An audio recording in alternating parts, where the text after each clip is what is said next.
छत्तीसगढ़ में पीएम मोदी की हुंकार, कहा 3 दिसंबर को कांग्रेस की विदाई तय। कांग्रेस के झूठे वादों ने भारत को गरीब ही रखा। छत्तीसगढ़ सरकार बताए दुबई से क्या संबंध। छत्तीसगढ़ के सीएम भूपेश बघेल का पीएम मोदी के बयान पर पलटवार। बघेल बोले पीएम मोदी सिलेक्टिव कार्रवाई ना करें। रमन सिंह, अजित पवार, हेमंता पर पहले कार्रवाई करे पीएम कई बार छत्तीसगढ़ आए लेकिन किसानों की परेशानी, आदिवासियों की तकलीफ कभी जानने की कोशिश नहीं की। एमपी के नीमच में राहुल गांधी ने पीएम मोदी पर लगाया झूठ बोलने का आरोप। राहुल गांधी ने कहा पीएम मोदी ने किया है एमपी में 500 फैक्ट्रियां लगवाने का दावा, लेकिन वो फैक्ट्रियां कहां हैं किसी ने नहीं देखी। एमपी में कांग्रेस कर रही है क्लीन स्वीप। एमपी के चंदेरी में गृह मंत्री अमित शाह ने जनसभा को किया संबोधित। कांग्रेस पर साधा निशाना, कहा कांग्रेस झूठ बोलने में माहिर। मध्य प्रदेश के बड़वानी में पीएम मोदी ने की जनसभा। पीएम मोदी की जनसभा में उमड़ी लोगों की भीड़। पीएम मोदी ने किया दावा एमपी में हर हाल में बनेगी बीजेपी की सरकार। राहुल गांधी ने भोपाल में किया भव्य रोड शो। राहुल गांधी के रोड शो में उमड़ी लोगों की भीड़। राहुल गांधी ने लोगों से कांग्रेस को जिताने की अपील की। दतिया में अमित शाह ने किया चुनावी जनसभा को संबोधित। अमित शाह ने कहा कांग्रेस की सरकार में देश में पाकिस्तान से घुसाते थे आतंकी, हमने किया आतंकवाद का सफाया।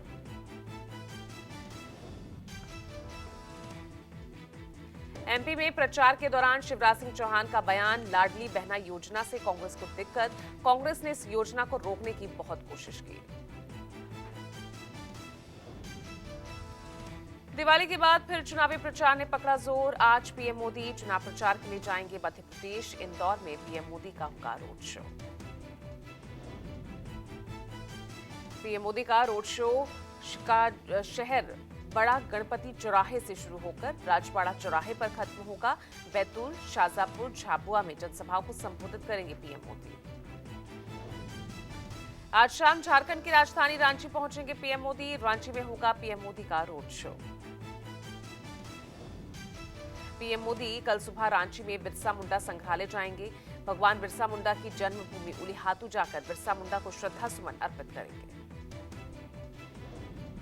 बीजेपी का चुनाव प्रचार अभियान देखने इंदौर जाएगा 3 विदेशी राजनयिकों का एक प्रतिनिधिमंडल। इस प्रतिनिधिमंडल में ऑस्ट्रेलियाई, तंजानिया और जापान के राजनयिक शामिल होंगे। बीजेपी अध्यक्ष जेपी नड्डा मध्य प्रदेश के रतलाम, रायसेन, नरसिंहपुर जिले में चुनाव प्रचार करेंगे। इस दौरान राष्ट्रीय अध्यक्ष जेपी नड्डा पार्टी प्रत्याशियों के समर्थन में करेंगे 3 जनसभाएं। आज मध्य प्रदेश के मऊगंज और जबलपुर के दौरे पर रहेंगे केंद्रीय गृह मंत्री अमित शाह। चुनाव प्रचार के दौरान करेंगे जनसभाएं। जबलपुर पूर्व विधानसभा में आयोजित रोड शो में शामिल होंगे अमित शाह। केंद्रीय मंत्री नितिन गडकरी करेंगे छिंदवाड़ा, बालाघाट में जनसभाएं। रीवा, छतरपुर, भिंड में होगी यूपी के सीएम योगी की जनसभा। आज जयपुर के दौरे पर रहेंगी केंद्रीय वित्त मंत्री निर्मला सीतारमण।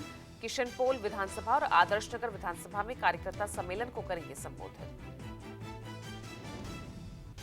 केंद्रीय मंत्री राजनाथ सिंह रतलाम की जावरा विधानसभा और दोपहर 2 बजे नर्मदापुरम जिले के सिवनी मालवा में करेंगे जनसभाएं। वहीं आज बीजेपी के दिग्गज नेता घर घर जाकर मतदाता पर्ची बांटेंगे। मुख्यमंत्री शिवराज सिंह चौहान इस मौके पर सुवासरा विधानसभा में बांटेंगे पर्ची।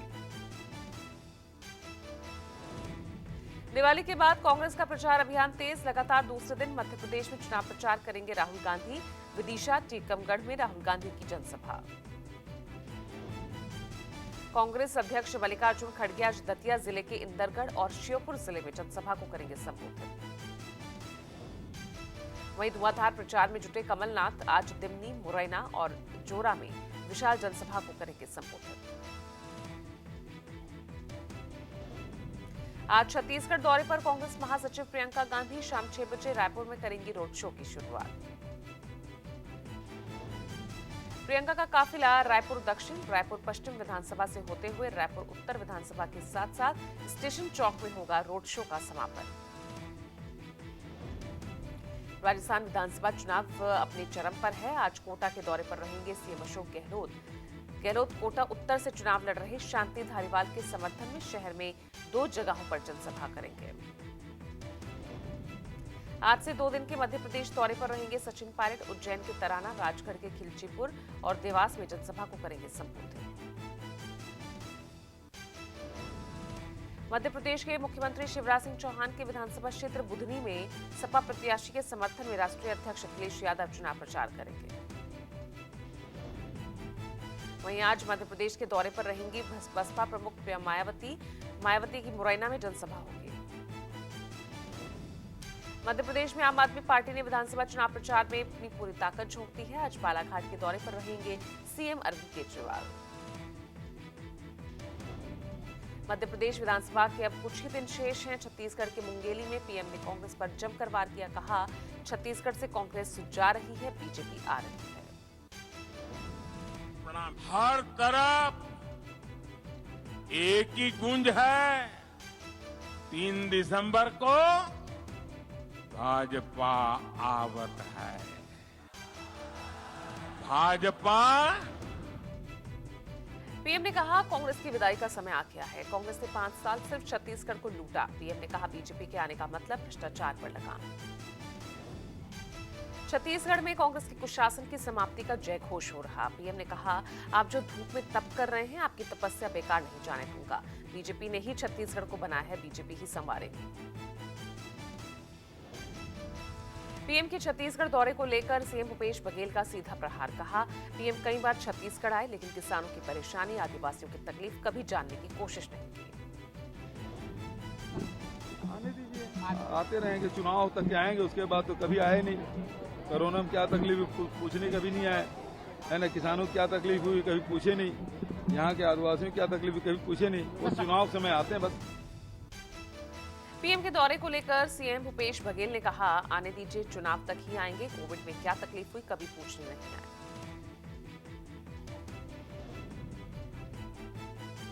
विधानसभा चुनाव को लेकर सीएम शिवराज ने झोंकी पूरी ताकत। श्योपुर, शिवपुरी, मुरैना, भिंड, ग्वालियर, भोपाल में सीएम शिवराज की चुनावी जनसभाएं।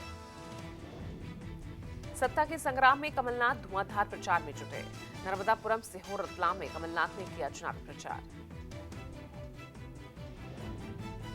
सीएम भूपेश बघेल के द्वारा गृहलक्ष्मी योजना की घोषणा के बाद बीजेपी ने किया पलटवार। प्रदेश अध्यक्ष अरुण साव ने कहा, हार की हताशा से सीएम भूपेश ने की घोषणा। बीजेपी ने सीएम भूपेश पर निशाना साधते हुए कहा, प्रथम चरण के मतदान के बाद सीएम की घोषणा बताता है कि बीजेपी पर छत्तीसगढ़ की बेटियों के बढ़ते भरोसे से सीएम घबरा गए हैं। योजना को लेकर एक्स पर पोस्ट करते हुए सीएम ने लिखा, कांग्रेस की सत्ता बरकरार रही तो छत्तीसगढ़ गृहलक्ष्मी योजना की शुरुआत होगी। गृहलक्ष्मी योजना के तहत महिलाओं के खातों में प्रतिवर्ष 15,000 रुपए दिए जाएंगे। वहीं दूसरी ओर बीजेपी ने अपने घोषणा पत्र में महिलाओं को 12,000 रुपए देने का वादा किया है। बिहार में जातीय गणना की रिपोर्ट जारी होने के बाद सियासत तेज। बिहार में बीजेपी पहली बार करने जा रही है यादव सम्मेलन। दावा किया जा रहा है कि हजारों की संख्या में यादव समाज के लोग बीजेपी में होंगे शामिल। केंद्रीय गृह राज्य मंत्री नित्यानंद राय की अगुवाई में इस सम्मेलन का होगा आयोजन। बिहार के मुख्यमंत्री नीतीश कुमार के विरोध में जीतन राम मांझी करेंगे मौन प्रदर्शन। मांझी ने अपने सोशल मीडिया एक्स पर इस बात की जानकारी दी। विधानसभा में शीतकालीन सत्र के दौरान सीएम नीतीश कुमार ने जीतन राम मांझी को लेकर दिया था अमर्यादित बयान। मांझी पटना उच्च न्यायालय के निकट अंबेडकर स्मारक पर सीएम नीतीश कुमार के खिलाफ करेंगे मौन प्रदर्शन।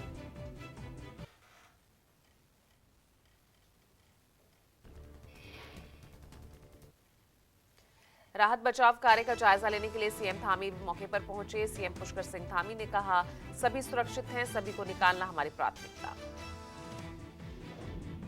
पूरी तरह से ठीक हैं, उनसे लगातार यहाँ पर बात भी हो रही है, इसलिए हम आश्वस्त हैं कि जल्दी से जल्दी ये रेस्क्यू पूरा कर लिया जाएगा। और जो भी विशेषज्ञ हैं उन सभी से बात हो रही है। राज्य सरकार और केंद्र सरकार लगातार इसको लेकर गंभीर है। पीएम मोदी ने टनल हादसे की जानकारी ली। सीएम धामी से बात की। केंद्रीय एजेंसियों को दिया सहयोग करने का निर्देश। उत्तराखंड के उत्तरकाशी में बड़ा हादसा। यमुनोत्री हाईवे पर निर्माणाधीन टनल टूटी, 40 मजदूर फंसे। मौके पर राहत बचाव कार्य जारी। उत्तरकाशी में सुरंग से मजदूरों को निकालने के लिए रेस्क्यू ऑपरेशन जारी है। टनल में फंसे मजदूरों से वॉकी टॉकी से बात हुई। उत्तरकाशी यमुनोत्री मार्ग पर स्थित सिलकियारा टनल में राहत बचाव कार्य युद्ध स्तर पर चल रहा। सिलकियारा कंट्रोल रूम के मुताबिक सभी मजदूर सुरक्षित हैं।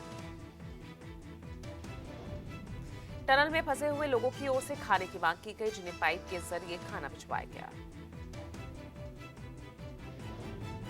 फंसे मजदूरों को निकालने के लिए मलबा हटाने का काम निरंतर जारी है। हैवी एस्केलेटर मशीनों के जरिए मलबा हटाया जा रहा। टनल में पानी की आपूर्ति के लिए बिछी पाइपलाइन के जरिए ऑक्सीजन की आपूर्ति की जा रही। देश के प्रथम प्रधानमंत्री पंडित जवाहरलाल नेहरू की 134वीं जयंती आज। पंडित जवाहरलाल नेहरू को श्रद्धांजलि देने उनकी समाधि शांतिवन पहुंच रहे हैं वरिष्ठ नेता और समर्थक। आज दिल्ली में अंतर्राष्ट्रीय व्यापार मेले की शुरुआत भी हो रही है। प्रगति मैदान में आयोजित इस व्यापार मेले का समापन 27 नवंबर को होगा। 14 से 18 के बीच केवल बिजनेस विजिटर्स को मेले में जाने की होगी इजाजत, जबकि 19 से 27 के बीच आम लोगों के लिए भी खुला रहेगा। प्रगति मैदान में टिकटों की बिक्री नहीं होगी। ऑनलाइन और मेट्रो स्टेशन पर बेचे जाएंगे टिकट। आज से गुजरात में नववर्ष की शुरुआत होगी। लोग घरों में तोरण आतिशबाजी कर नववर्ष की करेंगे शुरुआत। प्रदूषण को लेकर दिल्ली सरकार ने उठाया अहम कदम। आज से लागू होगा एंटी ओपन बर्निंग कैंपेन। 14 नवंबर से 14 दिसंबर तक दिल्ली में यह अभियान शुरू किया जाएगा।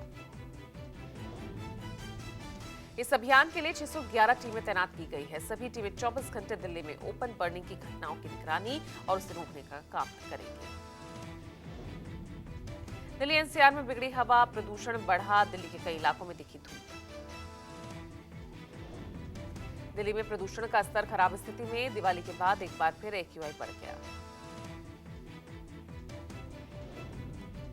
नोएडा का AQI लेवल फिर से बेहद गंभीर श्रेणी में। नोएडा का कल तक AQI लेवल करीब 200 के आसपास था।